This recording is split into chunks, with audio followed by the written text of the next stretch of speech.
one's a special vibe, you know, different History, meanings. religion, via Yeah. John. Is it? Do you want us to move over so this is more centered behind us? Does that look better to you, Lance? I think we're working with what we have now. He tried to get them to use his book. Jenna's fine. Okay, great. We're rejoined by Michael Weiss of Yield Street. It's just Yield Street. It's just Yield Street. Is it one word? One word. All right, so talk to me about what yields, where you got the name. I told you I'm a big fan of names. Sure. So we actually spent a lot of time trying to come up with a name. Like all these different ideas, and like Soline and no, there's like Yield Zen, Benjamin Pierce. Just yeah, give no, I don't think Beppy. Beppy could have been Beppy Capital or something. It's true. And we were trying to find a name that would resonate with a little bit of the vision that we had for the company. Okay. And kind of the way I remember it is Melinda and I and a couple of our other friends and founding people were talking about the idea of a name, and we said, okay, well, if we closed our eyes and we had to like imagine what Yield Street would be like, or what this company would be like, it would be like, imagine walking into like a mall or down the street, and there were like different shops along the way. And you went into one store and it was the real estate deals. You went into the next store and it was the athlete deals.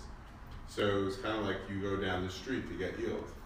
And then like as we were just spitting out names, and then Yield Street popped in, we thought that it really resonated with the idea of what we had envisioned, to be able to have a marketplace with many different types of investments, so you could have a diversified portfolio. Okay. And you're kind of walking down the street, finding the right deal that can get you yield.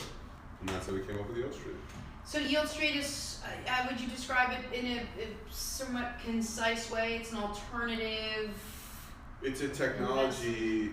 It's an alternative investment marketplace that's powered by technology. And how does the technology aspect ring in? So really the entire premise of Yield Street is only capable of performing with the technology in that the investment process is fully automated. So if you went on and you really like this real estate deal, so there's a lender who's doing a mortgage on this building, let's say the building is worth $10 million, he was giving the buyer $5 million. So we would say, okay, can we participate? Can we share that deal with you? Let's do $2.5 million. Okay. So you would read all the information, you liked it. Literally all you have to do is just a box that says how much do you want to invest. You put in the amount of money, you click it. Really? Check off the terms. Love! And then within 4 minutes you're done. So without the technology, that would have been the same old school way, right?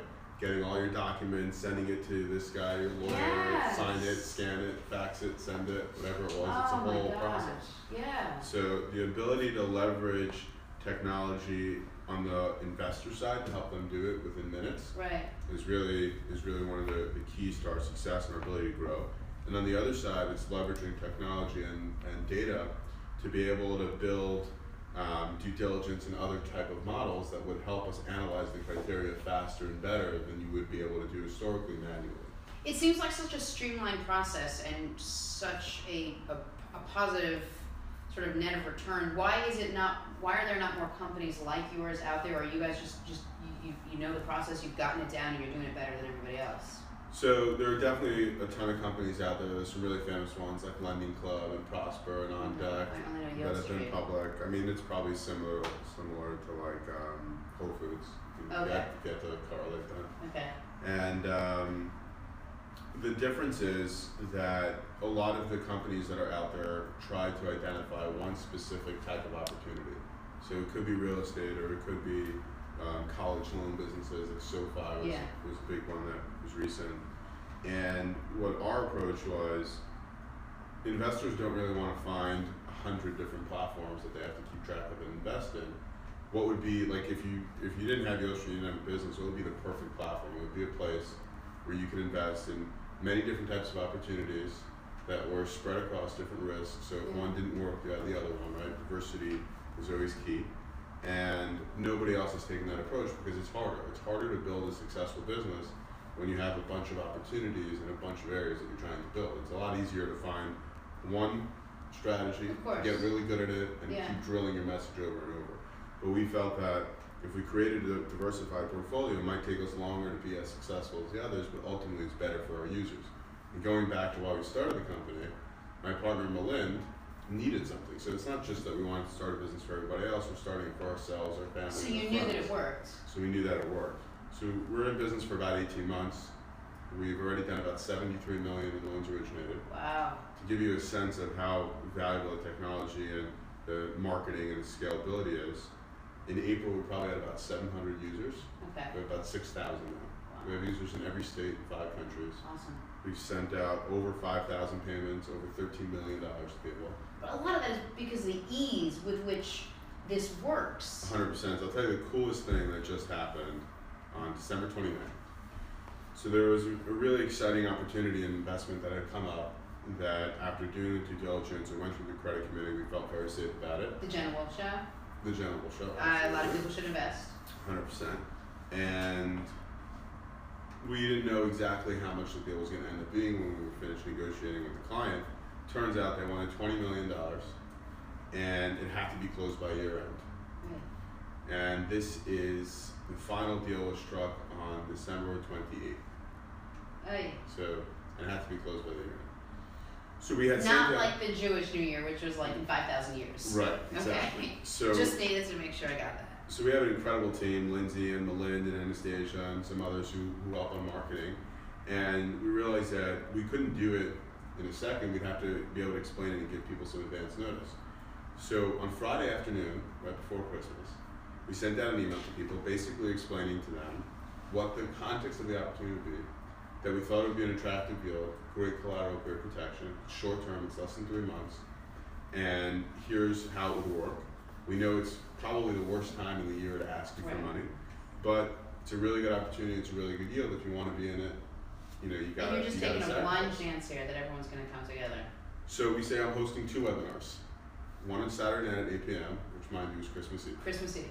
And one was Monday, December 26th at 10 a.m. Okay. About 42 people showed up to the 2 webinars. There were about 45 minutes each. We walked them through it, and we told them, listen, we're not going to know the final deal for another day or 2, but here's the general context. Can you please let us know what your investment, your soft commitment would be if you liked it and all the material ended up being to your satisfaction, what you'd be interested in? So people started sending back, so we got comfortable that we knew we'd be able to get it done. On December 29th at 9 a.m. You're stressing me out, I know, Michael. right? Wait for this. At December 29th at 9 a.m., we launched the deal. It has to close by Friday morning. Right. By 5:02 p.m., we were oversubscribed, almost 20 million in the bank, by 36 separate investors all across the U.S. from New York to Get out! And I will tell you, I've been in this business for a while, and I've raised a lot more than $20 million. But to do it in the same day, with 0 issues, Not all just the same day, streamlined, Christmas Eve, the end line of all the year. streamlined, all documents done, all regulatory, all compliance, all administrative met, would be impossible without technology. So to see how far technology has come over the last number of years and have an incredible team between New York and Brazil that tirelessly works to make it easy, seamless, transparent, and just as advanced as it could be, is incredible to watch that grow. That's awesome. Yeah. Good for you. But here's why else I like you. No. Not that usually when you say why else, you give a first reason. I didn't even give one reason why I liked you. But here's the Go on. second reason why. Okay. Here are the 3rd through 8th reasons why I like you. Because you could have come in here and sat down with me and just given me like the textbook version of what it is you do, and I would have like smiled and nodded my head a couple times and been like, you're amazing. But I went through I was like, who is this guy? Like I want to love what people come in to talk about. Like if you're gonna sponsor, like I want to love who you are. So I went through your Twitter I'm feed. getting And really nervous. No, there's nothing to be nervous about. It's so funny. Well, Melinda is yelling at me that I can't post some of the things I post. So. No, some of them are really, really great. Like some of them, like this was the first one that got me to keep reading. You wrote late night news, scary headlines. Invest today for a better tomorrow. Start now, young or not so young. Which for me resonated because you're not just looking for one specific tiny little demographic. I was like, oh, this guy's funny. And then had a meeting today, guy followed up with a fax. Really? Like that's hilarious. Like it was technology is so important. It made me feel like, you know what, technology is really important to this guy. I don't even know what a fax is. Like I had to Google it. This guy wrote 3 pages of notes and follow-up. And a fax. And fax it. He calls my assistant, he says, can I have your fax machine? She says, we don't have one. Fax We don't have machine. a fax machine. So I happen to have like an old account with one of those e-faxes that I guess I never shut down. I'm like, oh, I think I have one. So the fax comes, we get an email, I look at it, I cannot read a single word he wrote. Oh, like crazy. I thought that was funny. And then this was before I even said this, you're a big fan of multicolored socks, which, Yeah. I mean, I do, I kind of do a little bit. I went to You Argyle. can't see it. Right now. So I was like, okay, look at this. We have something kind of similar. I went to Argyle. That's Alright. nice. I like that about you. What else? You met Kendall Jenner. You called her beautiful. I also think Kendall Jenner's she's beautiful. Yeah. We're practically twins. She was me and super you. nice when we met, actually. She was? Yeah, super nice. Did we talk to her about investing? I told her to invest. I don't think she did. Her loss. Of course it's Yeah, her she'd have loss. made so much more money. Are you Forget kidding? about all the stuff she's Forget doing. about that $77 million Yeah. house. She easily could have a Chunk $78 change. million house if she Absolutely. really wanted That's to. for sure. You're a big fan of moonshine. Yeah, so my partner Harvey got this moonshine, and it was pretty cool. I did a whole story on the Today Show on making moonshine. Really? Had no idea what moonshine was. I just thought it was something that Kenny Rogers would drink. So they gave me a little bit, 100 proof. Like it came right out of the distillery or whatever it was. That's what it was. Literally, it was from the French straight from the distillery. Yeah, try doing a shot of this. Like I burned my I did. insides. It was pretty Like, crazy. Then yeah. I took it home, and Katie, my wife, thought it was garbage, and she threw it out. Oh, it looks like a urine urine sample. I don't blame her.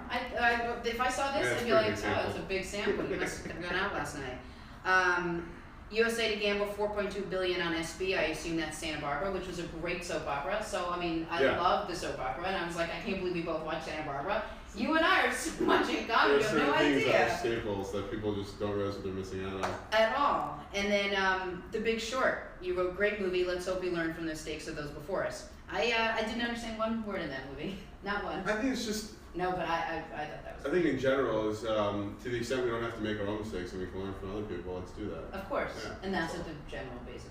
So my point was, I learned so much about who you are. And obviously, it's not Santa Barbara; it's the Super Bowl, and it's insane what people invest in. And so Isn't that crazy? That Yes. $4.2 billion just put on the line for the Super Bowl. But you want to hear something even crazier? It's going to be more for Super Bowl 51, and every year I'm sure it's going to be. I more. wonder what it was if Trump was going to win or not. That's probably interesting. You can, what you what can did probably bookies call have? up Vegas Yeah. right now and figure it out. Speaking of the Stupid Bowl, who do you have this year? What do you like?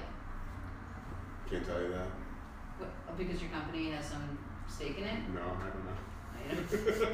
Do you know who's going to win? Do you So- want to know who's playing? Do you want me to I just do. say who's I playing? could really use. I mean, you'd appreciate it as a sports person, so I could really use a little bit of a tutorial. But if you spent a little time in Yale Street, did you notice that Ray Lewis did our first commercial? Yes, I did. So I'll give you a great Good story. safe pick. So, so I don't know. Ray Rice is also available. Yes, So someone you has know, to back it up He with. tried. He said that we're just not. No, caliber for but him. he's actually come a long way. Ray's an amazing guy, Yeah, he actually. is. Actually. So kind of a little quick funny story. I don't know a ton about football, about the details. I love going to a football game and a basketball game because Yeah. I think there's a lot of action there and it's just a great time to be there. I was never the kid who followed through the newspaper to look at stats. Probably half of you have Because no you idea what a were newspaper auctioning was. off real estate in Yeah, your make locker money, in 8th exactly. grade. So a buddy of mine says, hey, I want you to come meet this guy with me. He's looking at doing an interesting deal. His name is Ray Lewis. I'm like, I have no idea who that is. I'm too busy today. I can't. She's like, what? I'm like, I don't know. He's like, you don't know Ray? I'm like, I have no idea who Ray Lewis is. He's like, can you come? I always come with you. I'm your wingman. I need you to come. I said, fine, I'll come. So we go, and there's 6 people at this dinner here in New York. I specifically sit on the other side of the table from Ray because I don't have what to communicate with him. I don't know football. Like, he's going to be like, man, you see that last game? And I'm gonna be like, yeah, no.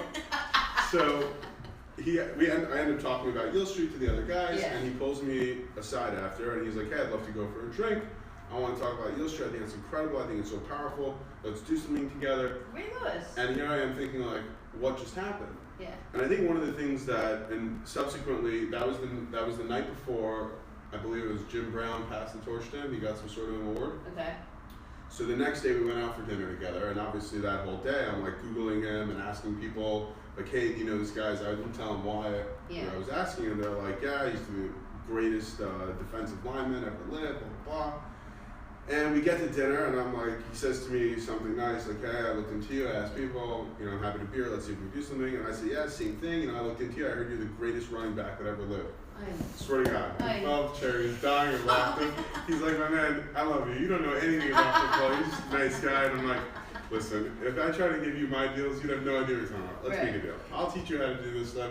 You teach me how to get on the football field and understand at least the basics. So I like sports, but that's pretty much where it starts. Gotcha. So we won't talk about 5 downs or anything. We're just gonna tell you that the Patriots are probably gonna beat the Packers in the Super Bowl. You tell other people that, and you'll be good to go. Okay, Patriots are going to beat the Packers in the Super Bowl. Okay. I kind of feel like I like it. I don't know what you do really to the point where I can explain to anyone. You kind of don't fully understand it as what I do since I don't. So we need to hang out a yeah, little more. we should be teach you a little friends. about football. Yeah, Wait, absolutely. Where does someone like you and Ray Lewis go to dinner? Can I ask? Yeah, we went to dinner one night at a place called Reserve Cut, Okay. which is a kosher restaurant in downtown at the Satai. Stop it. Ray keeps You kosher? took Ray Lewis to a kosher restaurant? Yes. I thought Ray would have taken him. Ray better have taken you. Wait, what did he have? Salad and fish or chicken. He's a pretty disciplined guy. Really? Yeah. It's funny how he wasn't so disciplined at all times of his life, and then other times he was very disciplined. That's really cool. I Yeah, love stories yeah. like that, and I love when you take a guy out of the world that he literally you think he only lives in because they want to sort of branch out and learn something new. And he picked a great company to want to. Yeah, he was excited. I mean, Ray's got these initiatives as of more recent years, I guess, with Chicago and Baltimore and a lot of these African American kids he's trying to help out. And one of the reasons that he thinks, and that we've spoken about over time, that they have such a hard time is because there's a lack of hope in those communities. Sure. So when we started talking, although it's not directly related to those communities, one of the major issues from a financial standpoint is that 85% of professional athletes are bankrupt within 5 years of leaving the Yep. game. That is insane. Yep. They make a crazy amount of money, and to be bankrupt is terrible. There's a lot of reasons for it. Some of them are they're not financially astute, which is, they grew up in different environments where they didn't get that education. Another reason is they don't necessarily have the right leadership or mentorship or teams around them. Right. The same way I wouldn't go in the football field, you being a professional athlete who doesn't have education in that area shouldn't be throwing around millions of dollars in areas you don't understand. And what we thought was, because we have our experience in lending to some ball players and doing some of those things, was that if we could create this idea that investing is not just for the elitists, but it's for everyone, and ball players should get into it, if they could be more financially astute, if they could reduce the 85% down to 30 or 40 and lower, Right. then you ultimately bring back hope. These kids think that these ball players are the biggest idols, Yeah. and then shortly thereafter they end up broke back where they are. So Right. it's hard to look up to them. So he had that passion. He was a lot of fun to work with. He within 9 days from meeting, he shot the video, which was crazy. No deals, no contracts, no lawyers. He's like, listen, we had a great time. Let's do it. He came out, he shot it. We had a lot Love of fun. it. That's awesome. And that was it. Yeah, if people want more information on Yield Street, how do they get involved? How can they reach out? You can go to yieldstreet.com. There's a ton of information. It's really easy. The team does a really good job at putting things that are more complicated and making them really curated and easy to understand. Okay. We have a great team of people that are always available to answer questions, myself included. When you go in there, you'll see like that little chat box that'll pop up if you have questions. It's actually a real person. It's Emily, who does investor relations. She'll answer your questions. She'll talk to you. We all will. We have a lot of videos, and we have this whole side of the website. It's called Yield Street University, Okay. which is not even about raising money. It's more about just educating people to open this opaque world that they never had access to. Smart. And just break it down. What is investing? What's best for me? What should I look at? Some are ideas that directly relate to what we do, like the types of deals we do. Some have nothing to do with Yield Street that you can even do in this. Just to generally, I think that a world that's more informed and that has the right information is ultimately a better place, right? Instead of blindly going into things, you should understand them. So we try to be as transparent, and we're always going to answer questions. Awesome. Michael, it was such a pleasure meeting you. It's a lot of fun. Mostly because it's couch. I mean, it's comfortable. It's great. It's the only reason we got you here. It's a great was section. because we have a place to see you. That's Thank really what this is all about. Otherwise, we'd be standing. Michael Weiss, the president of Yield Street. Check it out. It sounds like it is the easiest way to invest any amount of money and see some good return on it. So thank you very much. Come hang out with us again. We'll talk football because that's all you wanted to talk about. I genuinely need some help on that. Okay, well, I genuinely need some financial help. Like, I can't even balance my All right, so we'll talk. Because Okay. I was caught saying when I was a kid that I think I can get tickets at the 60-yard line. I still haven't looked it down. My friends still make me remind for it. Okay, so I think everything is just, I need some real help. I don't even know what a write-off is. I'm like, oh, look at my jeans. I'll just write them off. My dad's like, you don't even know what that means, do you? I'm like, nope, no idea. You know, and it's best if you don't know what a write-off is, but all right, we'll do it. Better. Okay, we'll take a Thank break you. and we will come back. Jasmine Loeb will be here soon, guys. Stick around. You're very funny. Thank you. You knew that. You No, know you're funny. you're good. Yeah. I appreciate it. You were great to hang out. That was easy. Thank you.